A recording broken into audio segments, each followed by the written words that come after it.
ಇನ್ನು ನೆಲಮಂಗಲದಲ್ಲೂ ಸಹ ವೈಕುಂಠ ಏಕಾದಶಿ ಸಂಭ್ರಮ ಮನೆ ಮಾಡಿದೆ. ಎಲ್ಲೆಡೆ ವೈಕುಂಠ ಏಕಾದಶಿ ಸಂಭ್ರಮ ಸಡಗರ ಜೋರಾಗೇ ಇದೆ. ವೆಂಕಟೇಶ್ವರನ ದೇವಸ್ಥಾನದಲ್ಲಿ ಭಕ್ತ ಸಾಗರವೇ ಹರಿದು ಬರ್ತಾ ಇದೆ. ನೆಲಮಂಗಲದಲ್ಲಿರುವ ಶಮಿಗಿರಿ ಶ್ರೀ ವೆಂಕಟೇಶ್ವರ ದೇವಸ್ಥಾನದಲ್ಲೂ ಸಹ ಭಕ್ತಗಣ ಸೇರಿದ್ದಾರೆ. ಗರುಡ ದೇವರು ನೆಲೆಸಿರುವಂತಹ ಏಕೈಕ ದೇವಾಲಯ ಅನ್ನುವಂತಹ ಖ್ಯಾತಿ ಪಡ್ಕೊಂಡಿದೆ ಇದು.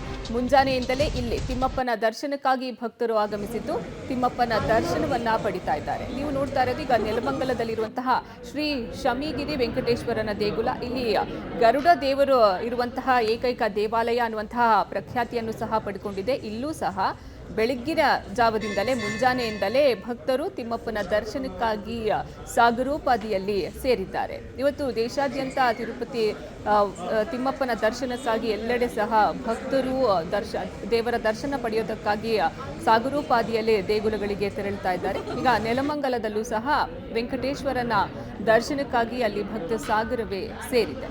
ವೈಕುಂಠ ಏಕಾದಶಿ ದಿನ ತಿಮ್ಮಪ್ಪನ ದರ್ಶನವನ್ನ ಪಡೆದ್ರೆ ಪುಣ್ಯ ಸಿಗುತ್ತೆ ಅನ್ನುವಂತಹ ನಂಬಿಕೆ ಇದೆ. ಹೀಗಾಗಿ ಇವತ್ತು ತಿರುಪತಿ ತಿಮ್ಮಪ್ಪನ ದರ್ಶನಕ್ಕಾಗಿ ಅಲ್ಲಿ ಭಕ್ತರು ಸಾಕಷ್ಟು ಜನ ಅಲ್ಲಿ ಸೇರಿ ದೇವರ ದರ್ಶನವನ್ನ ಪಡಿತಾರೆ.